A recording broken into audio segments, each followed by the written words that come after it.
Hola, amigas y amigos. Estamos aquí en esta sección de Infodemia, esta sección con nuestro experto internacionalista y además también activista, ¿no? de la protección de datos personales, con Ernesto Ángeles.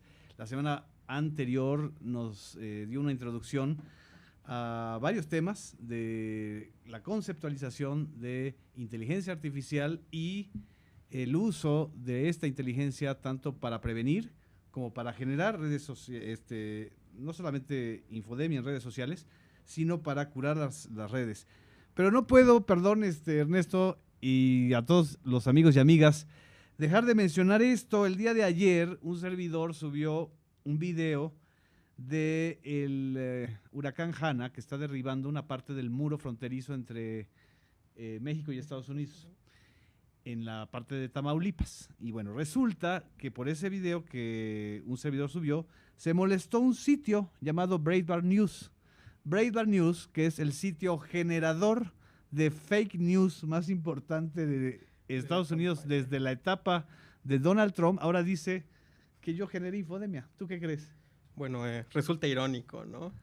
Resulta irónico, pero no tan irónico porque el periódico El Universal acaba de retomar la reacción de Breitbart News diciendo que el tramo del muro fronterizo no fue derribado por Hanna, dicen las autoridades de la Oficina de Aduanas y Protección Fronteriza de Estados Unidos, y que el video en que el viento derrumba paneles del muro fronterizo no fue del día de ayer, sino que de junio del 2020. Bueno, pues es probable que el video que yo haya subido no sea tan directamente involucrado con el huracán Hanna, pero resulta curioso cómo van generando también... Cómo se ofenden y cómo van generando una trama de desmentidos y de ofensa, ¿no? Sí, así es. Breitbart News, ¿qué significa desde tu punto de vista? Bueno, es un sitio que aglutinó al final de cuentas toda esta necesidad de tener una fuente de información alternativa, por así decirlo, sí, pero que realmente lo que hacía era alimentar fobias, alimentar más que nada percepciones del mundo antes que hechos reales. Y discursos de odio, ¿no? Así es. Discursos de odio contra los mexicanos, que eran, o sea, el discurso de odio de que los mexicanos son violadores y ladrones y que son ilegales en Estados Unidos, lo alimentó Breitbart News de Steve Bannon. Steve Bannon, uno de los grandes cerebros artífices de Donald Trump. Digo, de los cerebros de la campaña de Donald Trump. No sé si es un cerebro de Donald Trump, pero... No, y sin él no se podría entender actualmente todo este fenómeno de noticias falsas alrededor del mundo. Así es. Eso es una obviedad, ¿no? Pero vamos ahora al tema que nos ocupa, Ernesto, y aquí tenemos una explicación de dónde partimos para la desinformación como condición humana. Aquí bueno, lo tenemos en pantalla. Como lo decíamos la semana pasada, la desinformación es una condición humana. Al final de cuentas, los humanos se sirven de la información para obtener lo que quieren, aún así sea información falsa o información truqueada o información tendenciosa. Entonces, partimos desde aquí. En esta condición humana se encuentra dentro de un entorno lucrativo más que seguro. Este entorno es el Internet. Al final de cuentas resulta más lucrativo tener el diseño como lo tenemos actualmente de Internet, quiere decirse anonimidad completamente, quiere decirse los controles de seguridad son realmente hasta cierto punto permisivos, frágiles, porque se permite en un principio, se pondera que haya interconexión frente a la seguridad. Entonces esto se va, digamos, en escalada, y termina siendo otro de los elementos, digamos, claves dentro de las noticias falsas. El negocio en Internet es más importante que la seguridad. Así es, sí. ¿Y por qué la seguridad y el negocio no han podido ser compatibles? Porque al final de cuentas, Internet, una de los beneficios que menciona es que es gratis. Entonces, es gratis. Al final de cuentas, y es lo que muchos que proponen atajar las noticias falsas, dicen que para atajarlas debería de salir servicios de información oficial o de información, digamos, curada, que al final también tiene sus sinsabores, como ser un tanto, digamos, pues discriminatorio para quien no pueda pagarlo.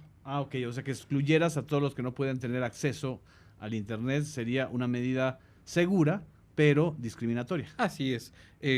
Como muchas organizaciones lo han mencionado, entre ellas la ONU, el Internet puede ser considerado como un derecho humano. Aquí tú dices que es más fácil y barato atacar que defender. Así es. Dentro de la inteligencia artificial, dentro del ciberespacio, dentro del Internet, en general es mucho más fácil para los atacantes, es mucho más barato hacer un ataque que defenderlo. Desde la ciberseguridad, desde la seguridad de redes, hasta la seguridad informática, o hasta, mejor dicho, en este caso, la seguridad que tenemos en nuestro, digamos, espacio informativo contra las noticias falsas. Es más fácil crear una noticia falsa que defenderla. Límites borrosos entre casos engañosos, tendenciosos y parcial o totalmente falso. ¿Por qué esos límites borrosos? Porque al final de cuentas tampoco podemos esperar una objetividad total, digamos, dentro de las noticias o de información, porque siempre va a haber una tendencia. Si no es una tendencia que viene de parte de las personas, de parte editorial, es una tendencia que se dispara a partir de la tecnología, de cómo se construye. Vamos a la siguiente lámina que nos preparaste, Ernesto, y aquí hablas de un ecosistema en donde hay hacedores y consumidores de noticias falsas. Ese es el ecosistema en el cual estamos inmersos todos, ¿no? Así es. Justamente esta parte es qué se puede hacer para luchar contra las noticias falsas y en este caso la inteligencia artificial. Actualmente tenemos que tener en cuenta que la noticia falsa no es solamente esta información que nos llega, este pedazo de información, sino también tiene que ver con los hacedores de esta noticia falsa, los consumidores, que somos todos nosotros, y que se encuentran en un ecosistema que es el Internet. Okay. Entonces, para luchar contra este proceso de noticias falsas y de esta infodemia, tenemos que tener muy en cuenta que al final no se puede atajar desde, vamos a irnos contra la información en específico, la noticia falsa, sino también tienes que tener todo en cuenta en el ecosistema en donde se realiza todo este proceso. Sí. También, vamos a ver el ecosistema. Esa es la siguiente lámina. Ahorita vamos a verla.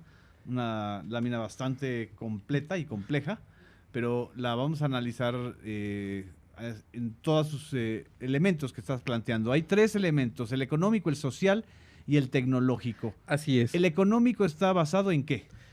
Primero tenemos que tener en cuenta que si queremos solucionar o si queremos mejorar este entorno, nuestro entorno informativo, contra las noticias falsas, no es solamente partir desde un solucionismo tecnológico, esto quiere decir desde la tecnología en sí, sino tenemos que tener en cuenta factores económicos, factores sociales, para poder atajar las noticias falsas en general. En los factores económicos tienen que ser realistas desde el aspecto de que tú no puedes, al final de cuentas, decir, vamos a hacer que ahora en Internet todos se quite la anonimidad de Internet, porque eso es inviable económicamente. ¿El anonimato es parte del negocio? Es parte del negocio, pero también es parte de la naturaleza de Internet. Ok. Equilibrada. Equilibrada. Al final, tú no puedes esperar que se solucione tu problema de noticias falsas solamente desde los actores, digamos, que tienen más injerencia, que son las empresas tipo de redes sociales. Sí. Porque las plataformas de redes sociales, justamente. Twitter, Facebook, Google. Así es, porque al final, si les das a ellos el total poder, la total capacidad de generar o de imponer qué es la verdad, vas a tener un problema social. Y tiene que ser humanista y progresista en el sentido de que estas soluciones deben de tener en cuenta primordialmente a las personas, al bienestar social, por sobre ciertos imperativos, digamos, de seguridad o, digamos, económicos. Pero tú estás diciendo que de manera económica no basta ni la sanción, ni poner candados, ni poner prohibiciones. En todo caso, lo que yo estoy entendiendo de la propuesta o del análisis que estás ofreciendo, Ernesto, es que la solución, o no la solución, sino la presión tiene que venir de la parte social, del uso y difusión ética de los derechos humanos, etcétera. Explícanos un poquito esto. Pues sí, tiene que ver tiene que tener una dimensión social y una dimensión localizada en sus diferentes aspectos en un país, en una cualidad. Pero al final del día tiene que tener imperativos sí políticos, imperativos desde las leyes que pongan un freno, legislativos y un contrapeso que es lo voy a explicar en la siguiente, quiénes son los contrapesos que deben de existir. Entonces, en este caso también debe de haber un contrapeso social, porque como usuarios se nos olvida que tenemos poder sobre las redes sociales, sobre internet y sobre lo que hacemos. Solamente lo damos como algo dado. ¿Tú crees que los usuarios no sabemos del poder que tenemos? Creo que se sabe en algunos casos, en otros no, pero no se ejerce. No se ejerce. No se ejerce porque se ven como elementos que están desconectados. Y es lo que, y ese es por eso que hago este análisis. Al final, todo lo que sucede en este ecosistema no está desconectado. Las noticias falsas no están desconectadas de la ciberseguridad. Por ejemplo, te pongo un ejemplo. Un sitio de noticias falsas que tenga bots para diseminar noticias falsas y que tenga muchos seguidores, al final de cuentas también puede generar o puede poner un día, si se le ocurre, puede poner un día un link que los dirija a una página maliciosa y desde ahí generar un problema de ciberseguridad. Claro. Entonces, al final, esto es lo que propongo, o mejor dicho, lo que estoy como analizando. Lo que estás diseccionando, o sea, tú dices, el tema no es solamente atajar por la parte económica, ni tampoco por la parte social o legislativa, tiene que incluir la parte económica, la parte social y legislativa y la parte tecnológica. Así es, tiene que ser un esfuerzo conjunto. Ahora, si vamos a la parte siguiente de la lámina, aquí es interesante porque tú estás haciendo una propuesta de quiénes deberían estar encargados. Y aquí nosotros observamos 5 ejes o 5 actores o instituciones que podrían estar encargados. Explícanos un poquito. Bueno, justamente en esta propuesta lo que se espera es que la verdad o la potestad de curar las noticias recaiga en uno u otro actor. ¿Por qué? Porque eso puede ser muy peligroso. Que tú permitas que en tu espacio nacional o en tu realidad, en tu sistema político, sí, se genere un problema de noticias falsas y soluciones solamente desde un aspecto, sí, estás fallando, se está fallando en esta solución. Pongamos un ejemplo. Si fuera solamente la solución desde las empresas, entonces al final del día las empresas, y como algunos lo he visto en algunos casos que de algunos usuarios se quejan de que lo censuran en sus perfiles por X o Y palabra. Sí. Entonces, ¿qué pasaría si esto se fuera extrapolando hacia las noticias en general? Estás proponiendo que el programa y la página de Infodemia, por ejemplo, invite a Twitter, ¿verdad? O a Facebook. Sería interesante. Sí, al final se tiene que tener una solución conforme al problema. Es un problema multidimensional, debe ser una solución multidimensional, porque es un entorno multidimensional. Así es. No puedes tú dar soluciones únicas. Entonces, pues, y esa es la parte que nos comentaron en el programa pasado, que recuerdo que hicieron un comentario en Facebook, si no me equivoco, sobre los usuarios. Al final, creo que es más útil, fuera de indicaciones de política pública, creo que es más útil decir qué pueden hacer los usuarios. Entonces, los usuarios dentro de este entorno, ¿qué es lo que tienen? ¿Qué es lo que podemos hacer? Los usuarios podemos hacer primero un análisis de los elementos. Cuando vemos una noticia en internet, tenemos que hacer un análisis, no solamente de lo que dice, no es solamente que nos llame la atención qué dice, sino también quién es el que lo hace, cómo llegó esa noticia a nosotros, quién está publicada y en qué medio fue. Porque al final, si tenemos en cuenta que usualmente son en redes sociales, estos actores tienen un ecosistema complejo. Tienen amigos, tienen conocidos. Pertenecen a alguna empresa, pertenecen a alguna comunidad. Entonces es un análisis sí complejo, sí, pues sí te entorpece en tu interacción en internet, pero al final es necesario para poder tener un ecosistema sano. Aquí les voy a leer, si no lo alcanzan a ver, quienes no lo alcancen a ver, en primer lugar hacer un análisis de los elementos de contenido, medios de difusión, no meterse a vínculos dudosos y pensar si vale la pena saber qué tan son según un cuestionario, ¿no? Ajá, ¿Qué pan o qué tan? ¿Qué pan? ¿Qué pan como para el Partido de Acción Nacional? No. ¿El pan como el que comemos? Así es. No, pues ¿ya viste? Estos cuestionarios que luego te dicen, ¿qué pan serías tú o qué taco? Al final, ¿vale la pena dar tus datos para saber qué taco serías? Estamos hablando de estos ¿cómo le llaman? Psicométricos. Los psicométricos. Así es, estos cuestionarios que te preguntan... Que no son tan ingenuos. Son como, algunos son suaves, digamos, te preguntan cosas superficiales. ¿Tú qué pan serías? No sé. ¿No sabes? Sé. Yo sería un pastel, tal vez. Es un pastel. Bueno, otra cosa que tenemos que tener en cuenta como consumidores, como usuarios, es que el Internet no es algo dado, no es como el aire, es algo que se construye. Exacto. Entonces, si se construye, debe de haber actores. Y si hay actores, debe de haber desde jerarquías de poder hasta quién tiene responsabilidad de qué. Aquí tú estás diciendo existen derechos, instituciones y regulaciones Así que generalmente el usuario no conoce. Y o no conoce o no se ejercen en algunos casos. Nosotros en México tenemos 2 leyes principales de protección de datos personales. La primera es la protección de datos personales en posesión de personas privadas, de empresas, y la otra es de sujetos obligados, que digamos son partidos políticos o otras entidades. Si me das tantito tiempo, Ernesto, parece que hay una pregunta relacionada con el tema, ¿no? Tenemos 2 preguntas. A ver, de una vez. Esto, Antes de justamente terminar sobre el tema, nos las envía Marco Castillo por Facebook y nos dice, ¿es posible limpiar el ecosistema digital de noticias falsas? Y otra pregunta, ¿por qué dicen que la desinformación es condición humana? Ok, bueno, en primera, sí es posible, pero es una labor que requiere a todos los actores interesados y a todos los actores obligados dentro del Estado, dentro de nuestra estructura, que es el Estado, es un Estado y que tiene instituciones. Si entiendo bien, tu propuesta es que no es una responsabilidad de una sola institución o una sola instancia, sino es multifactorial. Así es. También las empresas tienen su labor y también los usuarios tenemos nuestra labor en este proceso. ¿Tú cómo te ubicarías? ¿Como usuario, como gobierno, como empresa o como inteligencia artificial? No, pues, ¿qué tanto me gustaría ubicarme dentro de otros aspectos? Pero soy una persona común. Entonces, pues, tenemos derechos como usuarios, tenemos derechos, existe legislación para proteger nuestros datos personales y también para proteger nuestra ciberseguridad.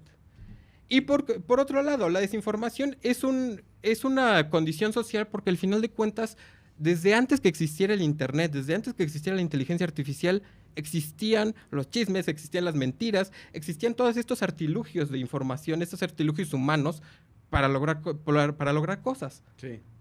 Y a mí me gustaría hacer una reflexión. A ver, en ciencia política o en el periodismo, la frase típica o tradicional es la información es poder. Así es. Pero la desinformación también es poder. Y es está decir, siendo un poder mayor. El que tenga el poder de desinformar a una sociedad va a tener el poder de tronar a un gobierno, tronar a una empresa, meter miedo o generar una polarización. Es decir, la desinformación también es un asunto de poder, no es un asunto de gente ociosa que diga, no, pues es que yo soy un desinformado y me gusta compartir la desinformación.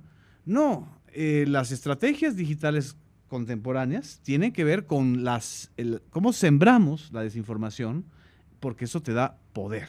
Le quitas poder a otros, ¿no? De hecho, algunos estudios muy cercanos a las noticias falsas y a la desinformación son estudios militares. Militares. Porque la desinformación puede ser un arma y puede ser usada no solamente por actores internos, sino por actores internacionales. Y lo vemos actualmente, lo vimos hace unos años en las elecciones estadounidenses, que dicen que sí, que dicen que no, con Rusia y Estados Unidos. Y pues al final de cuentas, pues va a ser una condición y va a ser una situación que va a crecer conforme haya cada vez más internautas, haya cada vez más personas que utilicen Internet, que utilicen el ciberespacio y que utilicen la tecnología. Así es. Porque la tecnología no va a desaparecer. Así es. Ya estamos a punto de terminar. Nada más podemos rematar, Ernesto. Parece que el tiempo se nos fue volando. Sí. ¿Y la última parte es? La última parte es, sobre todo para los que nos están viendo, como usuarios y como ciudadanos usamos Internet como usuarios y como ciudadanos. Si nos basamos en esta premisa, también como usuarios y como ciudadanos podemos solucionar estos problemas, tenemos que solucionarlos y es una obligación. Y para eso existen actualmente y deberían de existir aún más instancias tanto nacionales como privadas para poder acercarnos. En este caso, si les llega a interesar, pueden comentar en Infodemia, pueden comentar en las redes, mi perfil también ha pasado. Y pues Y pueden mandarnos las preguntas para Ernesto y para quienes hemos estado y estamos participando en este proyecto, que además es un proyecto precisamente surgida desde el enfoque de los usuarios en una institución pública como el SPR. Así es. Y pues bueno, instancias hay, leyes hay, se puede mejorar, sí, se necesitan más, sí, pero sí existen al final de Exacto. cuentas. No estamos desamparados como usuarios. Pues muchas gracias, Ernesto. Muchas gracias. Vamos a continuar con la última parte del programa y ahí van Miguel Ángel y Mariana. Gracias.